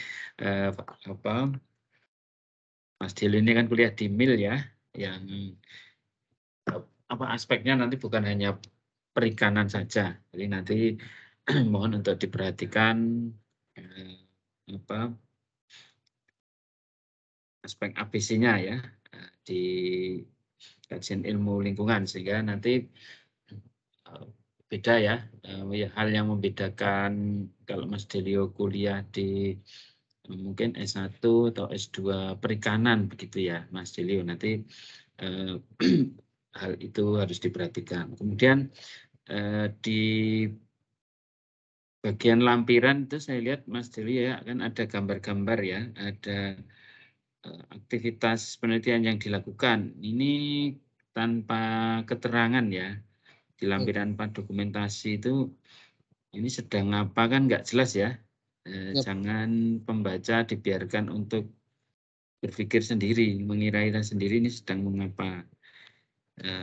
Nanti ini untuk setiap gambar diberi penjelasan ya. Ini ambil pakai gayung, mau ambil air ini mau cuci muka, mau mandi kan nggak tahu ya.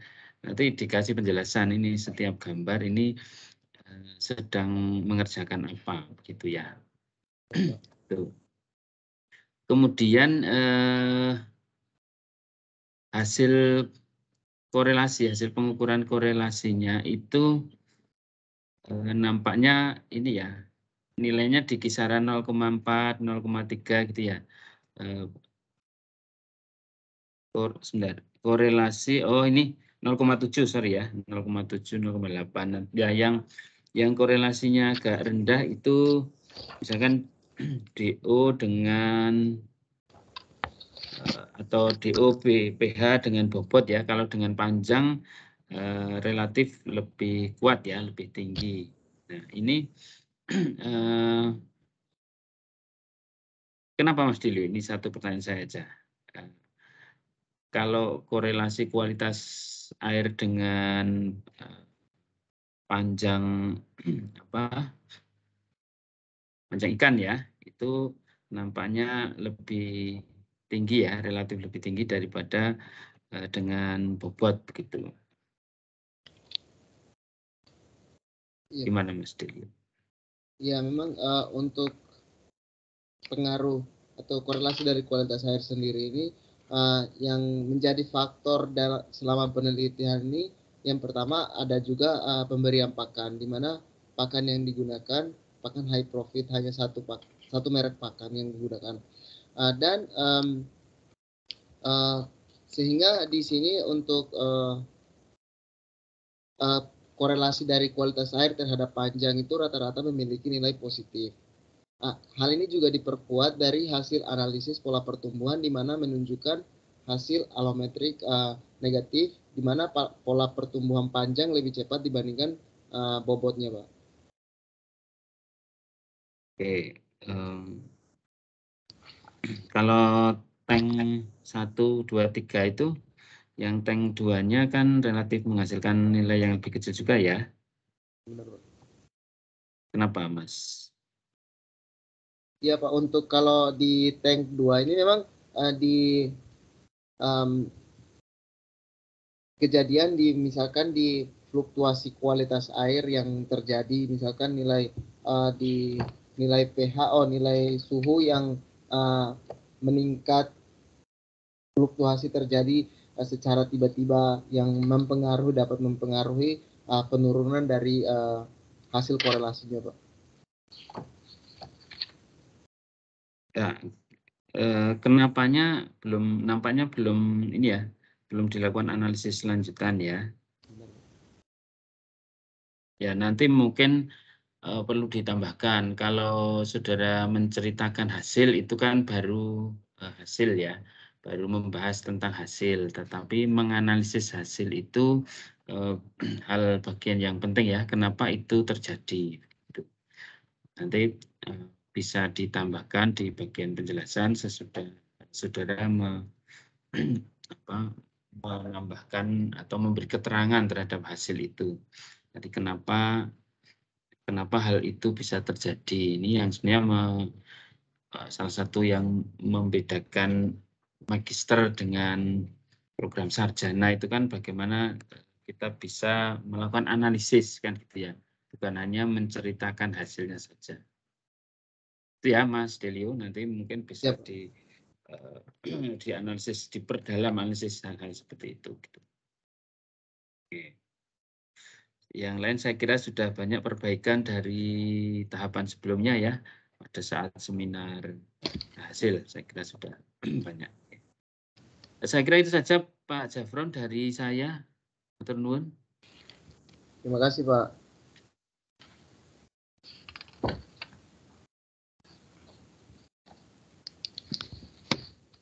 Demikian Pak tadi Jafron. dari penyampaian atau pandangan Pak Budi sudah disampaikan.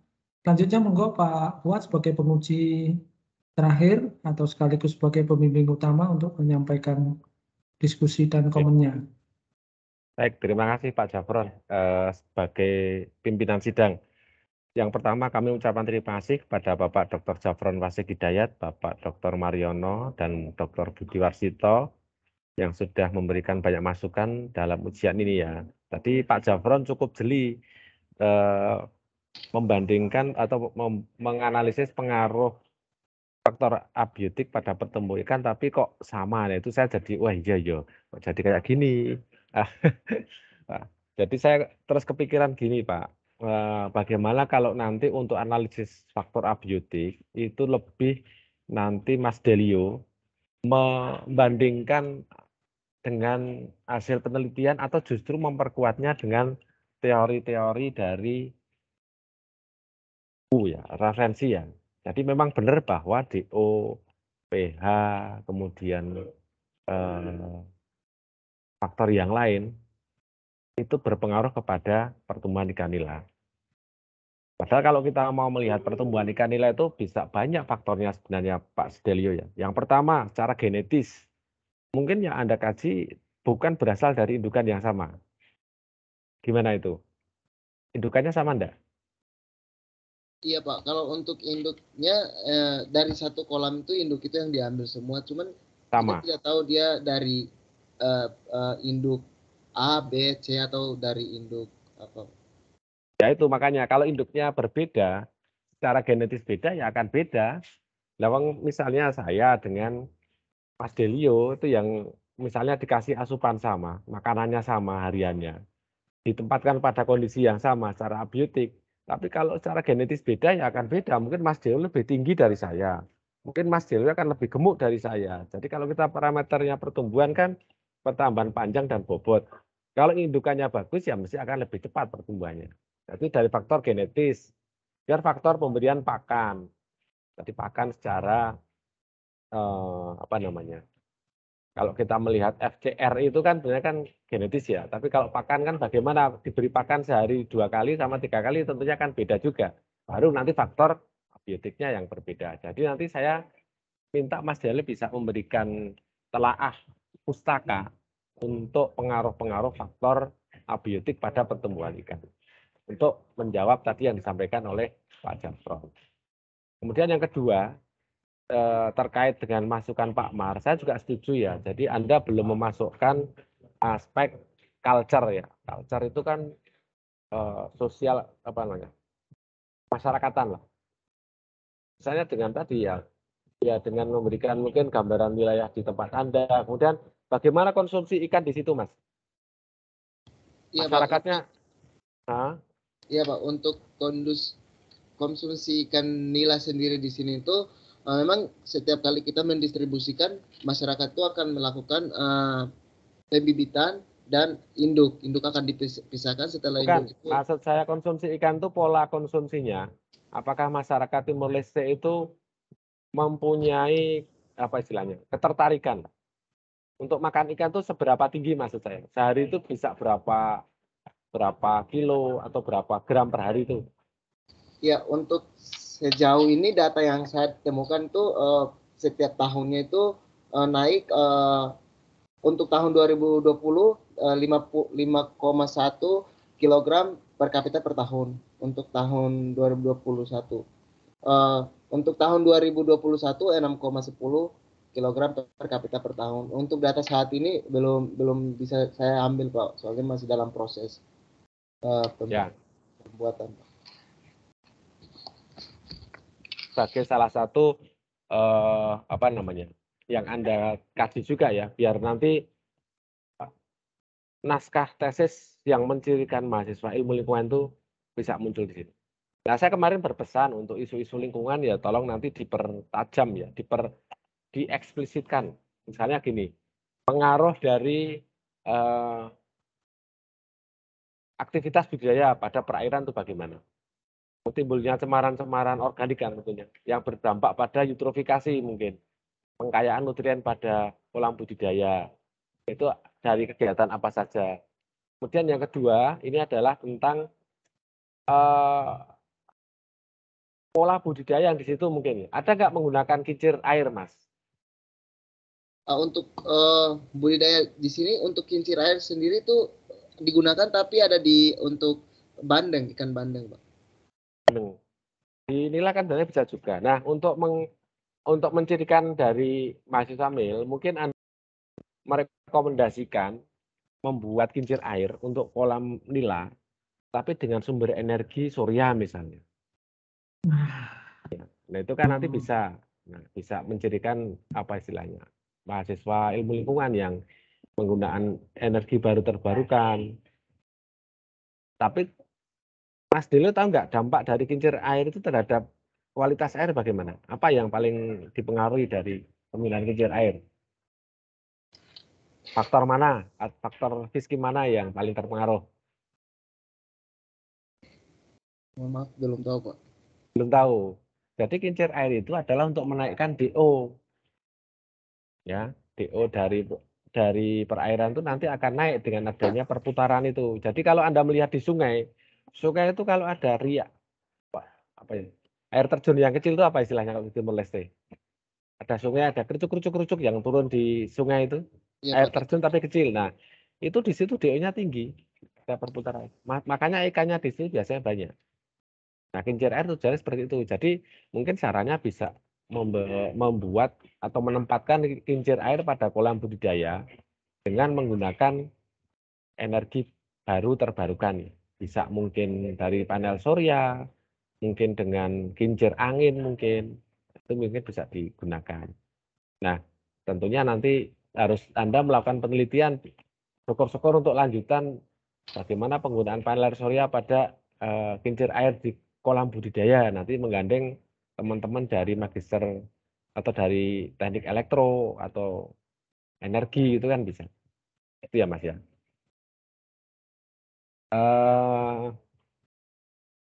Kira-kira kalau menurut Mas Delio, apakah memang faktor fiskim itu memberikan pengaruh pada pertumbuhan ikan nila?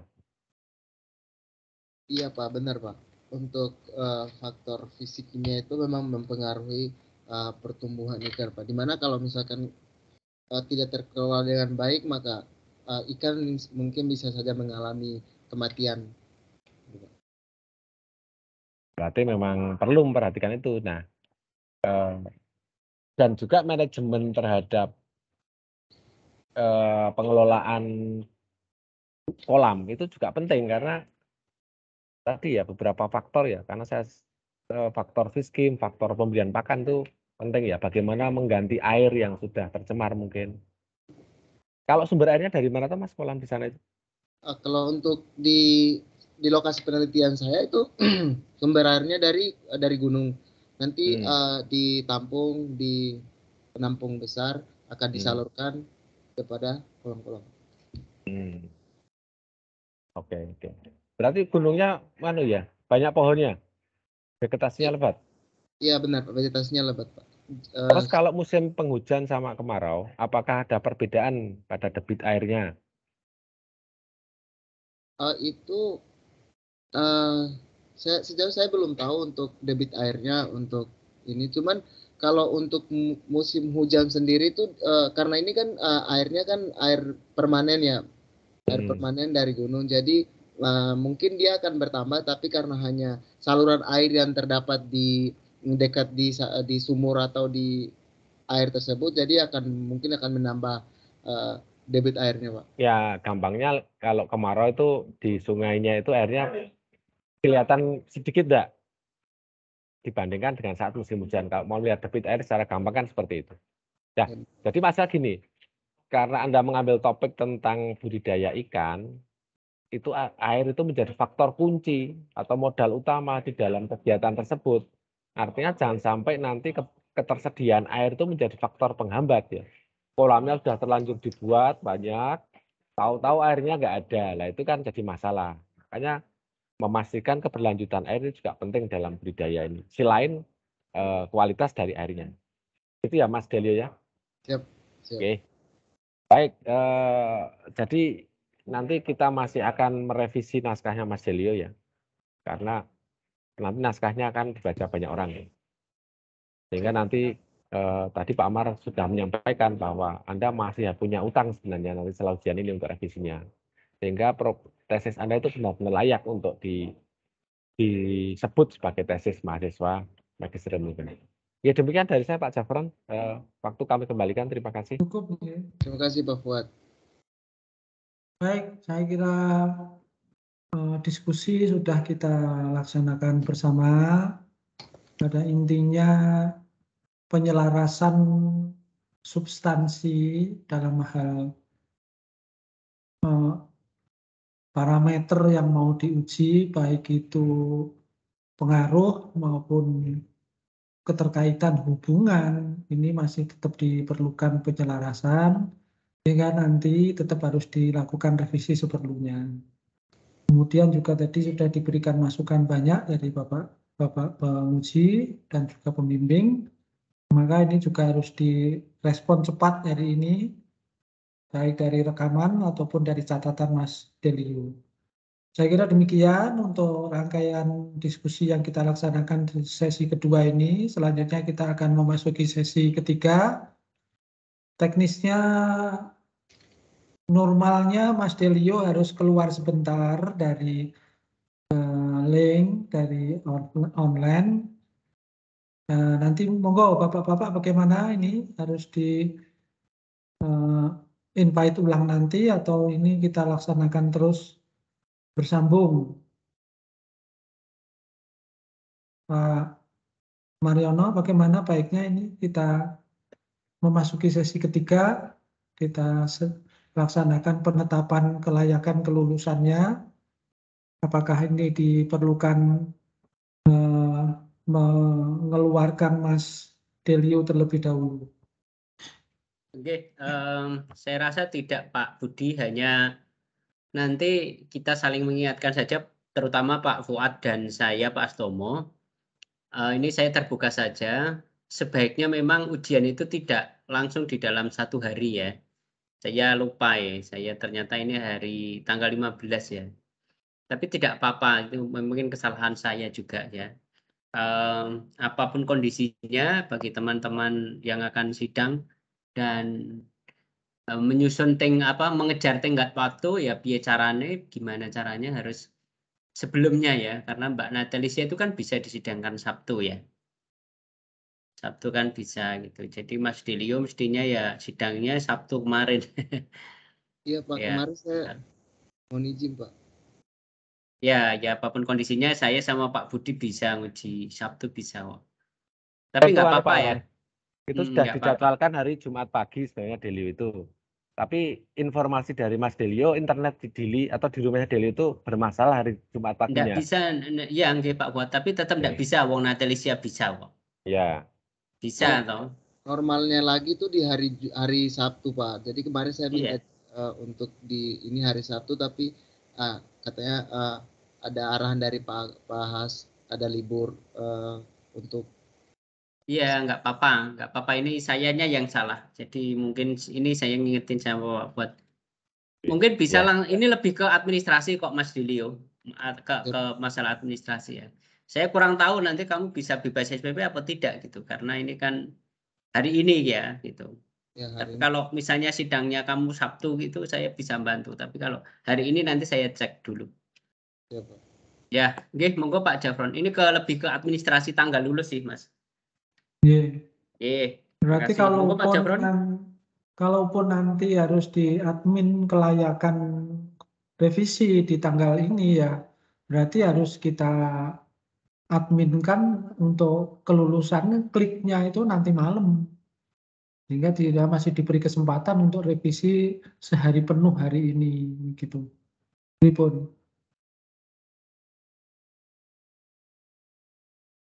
Jadi biar nggak spontan ujian langsung tidak ada tindakan atau kegiatan revisi, tiba-tiba klik semuanya lah, nanti kan malah mengkhawatirkan. Jadi tetap saya menyarankan ya setidaknya jam 10 nanti malam lah baru klik finishingnya.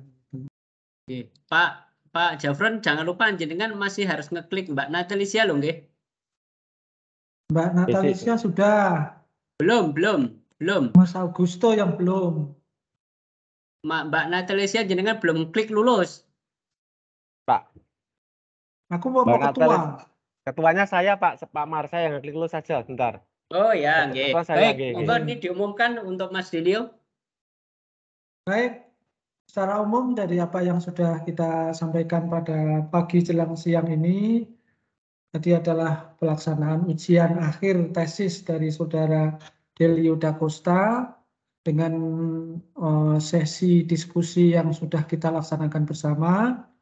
Dari hasil diskusi masih diperlukan adanya revisi dan sangat mendesak tentunya harus direspon, dan untuk diskusi tersebut secara umum dinyatakan bahwa Saudara Delio Da Costa sudah dinyatakan lulus dengan revisi minor. Saya kira demikian pemberitahuannya, pengumumannya, dan untuk ditindaklanjuti secepatnya. Demikian Bapak-Bapak sekalian, penyampaian dari hasil sesi ketiga penetapan kelulusan kita. Sekian. Monggo. Oke, baik. Terima kasih banyak, Pak. Selamat ya Mas Delio ya. Terima kasih banyak, Pak. Ada catatan atau ada komen atau ada harapan dan pesan dari Mas Delio? Siap, ada, Pak. Silakan. Sebelumnya terima kasih banyak untuk Bapak penguji dan pembimbing saya. Sebelumnya saya mohon maaf untuk kejadian di hari Jumat kemarin tidak bisa melakukan ujian seminar karena memang jaringan lagi dalam kondisi perbaikan, jadi tidak bisa digunakan. Untuk terakhir terima kasih banyak untuk kesempatannya, untuk waktunya telah menguji saya di hari ini, dan terima kasih untuk saran dan perbaikannya akan segera saya perbaiki, dan untuk perbaikannya akan segera saya laksanakan. Terima kasih banyak, Pak. Baik, nanti tolong juga di samping memperbaiki untuk keperluan sendiri juga Mas Delio, karena dari awal sudah menjadi kormat ya tim dari mahasiswa Timor Leste, nanti tolong yang lain untuk tetap diberi motivasi agar segera bisa menyelesaikan. Saya kira demikian harapan dan pesan kita. Terima kasih Bapak-Bapak. Ada tambahan dari pengelola Pak Mariono, Pak Budi atau Mas Agus Has?